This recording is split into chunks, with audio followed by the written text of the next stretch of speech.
લોકસભાની ચૂંટણીના ત્રીજા તબક્કાના મતદાનને હવે ગણતરીના દિવસો બાકી છે ત્યારે લોકસભા ચૂંટણીના ઉમેદવારો લોકો સુધી પહોંચવાના પ્રયાસો શરૂ કર્યા છે।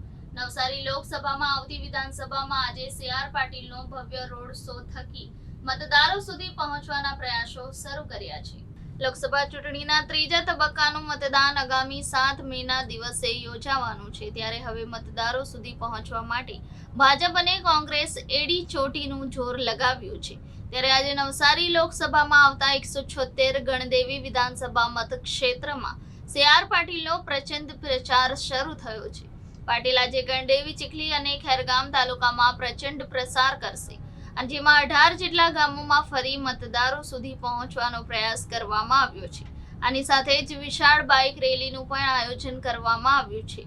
ગણદેવી, ચીખલી અને ખેરગામ તાલુકામાં જુદા જુદા આગેવાનો દ્વારા સી.આર. પાટીલનું સ્વાગત કરવામાં આવશે। ગણદેવી તાલુકાના બિલ્લીમોરા નજીક આવેલ આતલિયા ગામથી શરૂ થયેલ આ વિશાળ બાઇક રેલી જુદા જુદા વિસ્તારોમાં ફરશે અને ખેરગામ તાલુકામાં તેનું સમાપન થશે।